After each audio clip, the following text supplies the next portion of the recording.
That's a great new possibility. It comes with certain dangers, I think, certain risks, but I think that's one really interesting aspect of the coming, what is it, 3, 5, 10 years? How will we make use of these insights that we can get directly from smart products? Welcome to Innovation Talks. Join us weekly as we discuss with distinguished industry guests how to refine and improve corporate innovation and new product development as businesses aim for long-term success. Hosted by Paul Heller, Sopheon CTO. If you're looking for additional information around new product development or corporate innovation, sign up for Sopheon's newsletter where we share news and industry best practices monthly. The fastest way to do this is to go to Sopheon.com, that's Sopheon.com, and click the sign up and stay informed box. Hello, everybody. Glad you could join us today. I have a guest. I'd like to introduce Colin Tattersall from Sopheon. Colin has a really strong background. He began focused very much in a research capacity in linguistics and knowledge management, eventually getting into new product development and innovation. He's worked in universities, he's worked with customers, large customers, small customers, been very active in helping those customers really be successful in innovation. So, Colin, welcome to the show. Thanks very much, Paul. Nice to join you. Yeah, how are you doing today? I'm doing fine. Yeah, it's a little bit chilly today here in the Netherlands, but the sun is shining. You're in the south of the Netherlands, is that correct? That's right, yeah. Not far from Belgium and not far from Germany. So down here in the south, Maastricht, yeah. Good. Well, let's hope spring is around the corner, right? Seems to be. Good. Well, Colin, like I said in the intro, you have a really great background, but how did you first get involved in innovation management and new product development? Yeah, I mean, in one sense, I've always been really interested in kind of technology and innovation, and, I studied computer science and then did some research after that. So I was always, kind of looking to new routes especially in software, and then kind of moved across to the Netherlands at some stage. And I was working for a telecommunications company in their research and development department. So was looking at a lot of stuff in telecommunications, ICT, software again, new services, but also marketing, using kind of call data to be able to look at and help customers in a better way. So I've always had an interest in that area, and then joined Sopheon, or Polydoc as it was back in the day. And early on, a few different types of product that we were using there. But eventually, of course, new product development, innovation management, an accolade brought me into innovation management in a more general sense. So it's always been in the genes, you could say, in the blood. So yeah, and just thinking about your ties back to knowledge management, linguistics, and the type of things you studied in university. I mean, how have you seen those evolve in companies when they're kind of this space of innovation? Yeah, well, I mean, it's funny because when I was doing my research, that was back in the 80s. So it was, AI has been around for a long time. And at the time, I was doing a lot of work, research in the area of knowledge-based systems, how to represent knowledge, how to model. And of course, at the same time, there was a lot of work and research going on in machine learning and the use of both techniques in computational linguistics. And so it's interesting to look, talking really 30 years ago, 35 years ago. For a while, it's been in the background, as it were, getting some attention in the media now and again. But of course, recently, AI has just taken a real center of attention, and a lot of studies, a lot of media attention, a lot of products, a lot of successes, I think. Perhaps more on the machine learning side, perhaps, than the knowledge-based systems side. At least what things I'm reading more in the media than in the research side of things recently. But it's interesting to see how much attention there is, but also how many kind of questions there are about which direction should be taken, not only the advantages of these technologies, but also ethical questions, usage questions. But it's certainly all in the mix at the moment. A lot of attention for these techniques, which is great to see. It sure is, Colin. I mean, you mentioned 35 years, which is interesting because, and I don't think a lot of people felt that machine learning or knowledge-based systems were were real or were going to move faster than they have even back then. Why do you think now? Is it technology's caught up? Is it there are better business problems to be modeled? Any thoughts on that? Yeah, I mean, I'm a terrible predictor of the future, and a lot of people are able to spot these trends. I think once they've happened, but it can be more difficult to predict whether something's really going to take off or not. I mean, I remember as a youngster first hearing about Wikipedia, and I thought, will it really take off? Will people really generate all that data and help with that? And same with YouTube. At the time, I thought, I can't see people uploading all these videos. Is it really going to happen?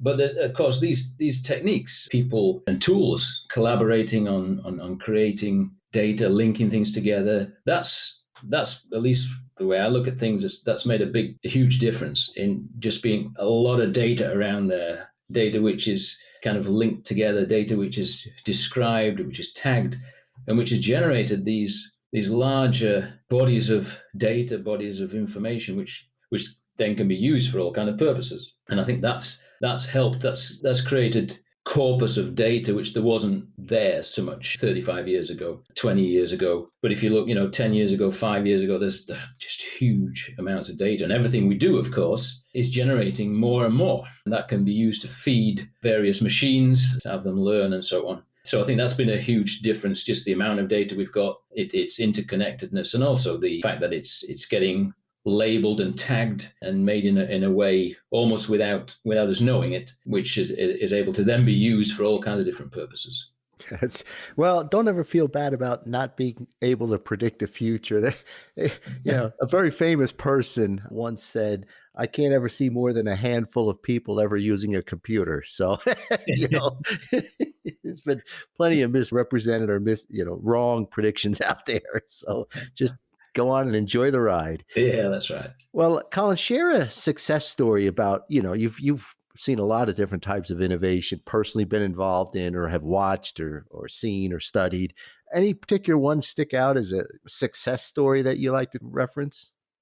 Yeah, I mean, I've worked with one of our customers for a long time, really from 2008, I believe. I started working with them, Electrolux.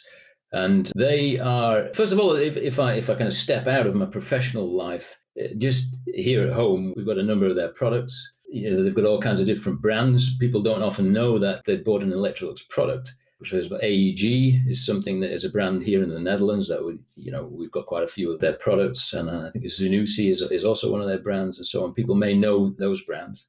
And I've been working, they're users of Accolade. They've been users for many, many years. And I've worked over the years with them through different projects, taking the different versions of Accolade, and they've built up a lot of data over the years to see how their innovation processes have been supported by Accolade. And we've been able to work with them to see ways in which some of their goals that they had of compressing the amount of time it takes to get new products out to market. We've seen the way in which Accolade helped support that compression. And I think that's been they're great people. I've always really enjoyed working with the team out there, both on the, let's say, the software side, but also the business side. And that's just been a great relationship that I've had with them and with the company. I think that's a real, I see also them as a company introducing great new products in all kinds of the different product lines they've got, be it kind of on the food preparation side, food preservation, dish care, the fabric care. They've got all kinds of different household appliances. And I can see them, looking to the future, thinking about how can these different products really be differentiated in the future? How can we make them smarter? How can we incorporate more software and different types of software to hit different customer values? I think they've done a great job of that in their history so far, and I'm sure they will do going ahead. And I've really enjoyed working on that NPD journey with them. Yeah, that is such a well-respected and well-known company. It must be real fun to be on the inside and see how it works and how it all comes to be. I remember The first vacuum cleaner I ever saw, well, okay, I was a kid and it was my mother's vacuum cleaner, right? But it was Electrolux. Yeah. Everybody knows that brand. So Yeah, of course, I'm in living in the Netherlands. I often see one of their competitors, Philips, is a big brand over here as well. Of course, they've Philips have shifted over the years into different areas. But it's also nice to see, you see the logo or you see the brands. I mean, that's a fantastic aspect of working at Sopheon, that you do come across so many of our customers in day-to-day life. Electrolux are one, but of course, Philips, it's P&G, so there's Pepsi. There are just some great names that we come across and Electrolux is certainly one of them. yeah. I often joked with them. It was an implementation. It was an upgrade of Accolade from one version to the other, and I was doing that in the summer vacation, and we managed to get it all done. And then I remember we finished on the Friday, and I went on a holiday on the Saturday. I went to Italy, and we were in a holiday home. And I opened the door. I was looking to rest and recuperate in the summer holidays. I opened the door into this holiday, the little villa there. And the first thing I saw was a fridge looking at me with a logo on it, said Electrolux. So they were everywhere, even on holiday. And that's probably the last thing you wanted to see. I always use the holiday home dishwasher or fridge as an example product when I'm using Accolade testing. That's funny. Oh, what a nice story. Well, what are you seeing as one of the key challenges out there around innovation? Yeah, I suppose challenges, opportunities, that's a kind of cliche, isn't it? But you can see this trend now of digitalization, increasing use, incorporation of software in products. And of course, we've had software in physical products for many, many years, but often it's been kind of embedded, doing something smart in the product, helping with some kind of control, temperature control, or those kind of things. But it's been isolated in the specific instance of the product itself. Of course, new opportunities now with connectivity, having products communicate with each other or with other products, with other items in the world. And that's going to give us a whole new series of great new products, right? And one of the things that we can hook onto in that is, of course, to get data back from these products being used back into the innovation process. I think for many, many years, quite a lot has been guesswork on product development, right? So you've got to think about what will be the context of use, how will people make use of this, what might be good features, and then ship the product. And maybe you get some insight into how it's actually used, maybe you don't, and then the show begins again. And of course, the smart products offer the possibility of getting some insight into what really is being used, which feature is getting used all day, every day, which is not really hitting the mark as we thought it would be. And taking that data into consideration when thinking about, okay, what's the next generation of this product, or should we update directly the products to perhaps add some new features or remove some features? I think that's a great new possibility. It comes with certain dangers, I think, certain risks, but I think that's one really interesting aspect of the coming, 3, 5, 10 years? How will we make use of these insights that we can get directly from smart products in the innovation process itself? Closing the loop, as it's sometimes called, closed loop PLM, product lifecycle management, to really think about having the front end of innovation be informed by what's really happening with a product. That's really interesting, Colin. So what's going through my mind, is it how the product's being used, or does it go beyond that into consumer sentiment?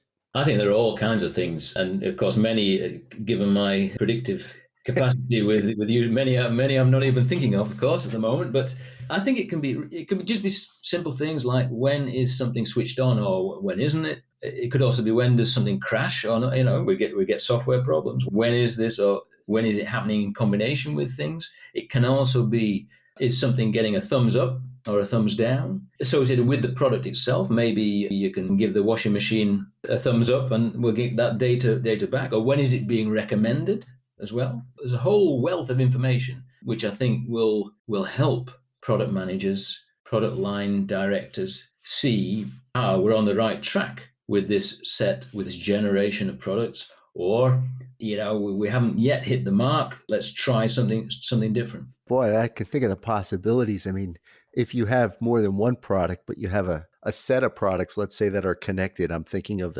you often, Colin, have talked to me about this smart kitchen. Maybe that comes from your Electrolux, Philips work, but you always talk about multiple devices or multiple products in a kitchen interacting with each other. So yeah, maybe we can realize that every time, 5 minutes after this device is switched on, this other device does X, right? That's right. Yeah. There's so much that could be learned when you think beyond just one device. Yeah. When you think of a network of smart products working together, right?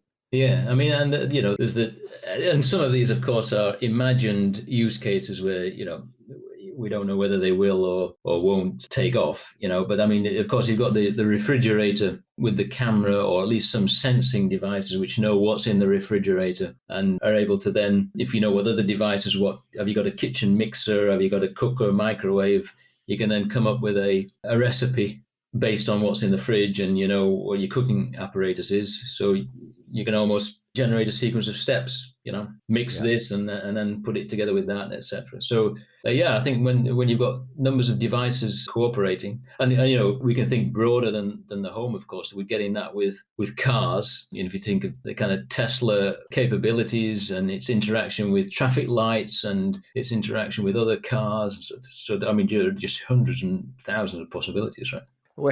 When I was a kid, I think I must have been 10 years old, 8 years old.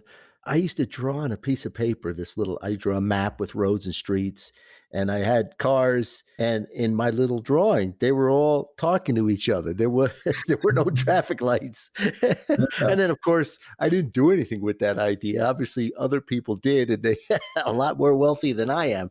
But it just took a while. You're much better at predicting the future, you see, than I am. Well, yeah, I just didn't do anything about it.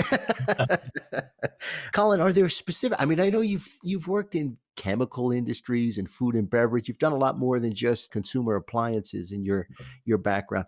Are there certain industries that will go first? Maybe it's the automotive, maybe it's the kitchen appliances. Do you think it'll eventually get there for all products across all industries, or any thoughts on that for these other industries? Yeah, I mean, I think there are, of course, there are the, let's say, smart products which are physical, containing software as well, Internet of Things style of product. And there are also, there's the industrial Internet of Things, where industrial processes are made to become smarter, and the whole manufacturing process or a production process using extra insight, extra sensors can be made more optimal, it can be made safer, etc. So I think I don't really see industries that won't be able to take advantage of it. I mean, given though, as I said, there are questions about who is using whose data for what. Yeah, there's a lot that's still going to be sorted out, I think. But I think the many industries will benefit either in the products that they sell or in their production processes. So I think there are great opportunities, many things will happen which I can't even think of at the moment. Yeah. I think if we can get over the privacy issues, obviously security is a big one.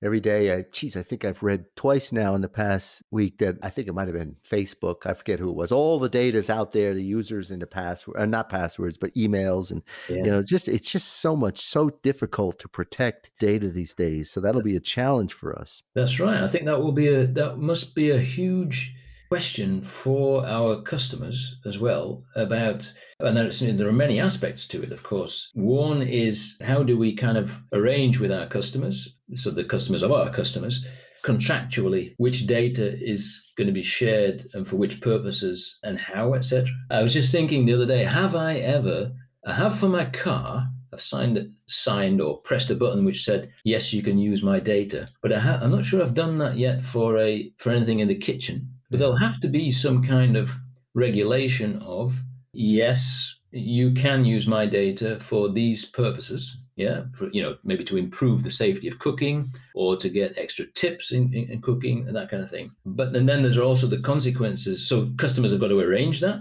Then there are the consequences of preserving the data safely and for the required amount of time, but for no longer. So there are a whole raft of questions which I think perhaps have been looked at over the last few years in terms of some of the larger software companies. They're also going to be starting to be asked or have to be answered for many of our customers. I think they'll have to, get into the depths of some of those questions, and that's got many aspects legally.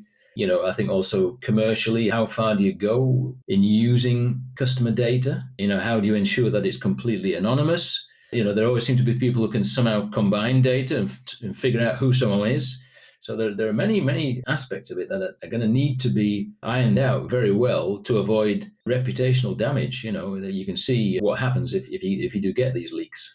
Well, Colin, you are working in thinking and working in a very interesting area. It's certainly very exciting to myself and many of the people listening to this podcast. Thanks for sharing all that closed loop thinking. What are you working on now? Yeah, so we've sort of been at Sopheon for a number of years now, and we've got a Accolade platform we've used with many different customers, and we've been looking at how could we perhaps add to the platform and focus it in on certain types of innovation and supporting those types of innovation in a kind of prefab approach. Yeah. So, and we've been looking at what we're calling Accolade for Smart Products, supporting customers in some of the challenges we've been touching on over the last few minutes, dealing with products which are physical, with a physical side to them, but have got increasing amounts of software in, and the software's connected, and how to develop those and realize those products when different types of teams are involved, hardware teams, software teams, using perhaps all kind of different methodologies in those different parts of the business, yet being able to maintain an overview, maintain direction, to know this is what we're planning to achieve over the next 3-5 years. These products we're planning to launch, and tapping in to progress in either on the hardware side, software side, to make sure deadlines can be hit and met when these different teams are involved in doing and building things perhaps in different ways. Agile is, of course, a key word for the last few years, how to deal with parts of the business that are trying to adopt these kind of techniques, methods, versus other parts of the business that maybe are not using those methods or tools, or using them in a slightly different way. And I think it's a challenge for a number of our customers, to retain oversight when so many different tools and techniques are getting used. So that's the kind of current focus of my work, and I think it's a really interesting aspect. As I said, it pulls together this kind of use of data or the potential for use from these smart products, but it's got its challenges, how to deal with the software and hardware combination. Colin, that's very exciting. Jeez, I hope you come back on our show in 6 months, or we check back in and see how that research and how all that activity is going on. Would you? Hopefully you come back and tell us. Yeah, that'd be great. Yeah, give us the report.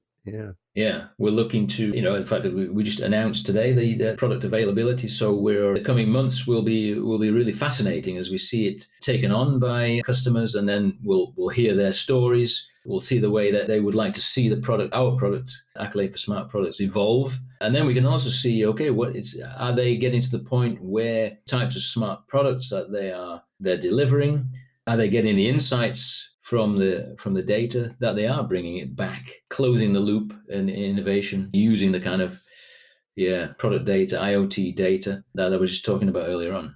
Colin, this has been a fantastic discussion. I can't thank you enough for joining us, and just really was great to have you on the show. Thanks for everything. Yeah, it was great. Thanks for hosting me, Paul. I mean, we've known each other for many years, but it's always great to have a talk like this. Yeah, especially in the new medium, right? Yeah, that's right. All right, Colin. Well, you have a good day. You too, Paul. All right. Take care. Bye-bye. Bye-bye.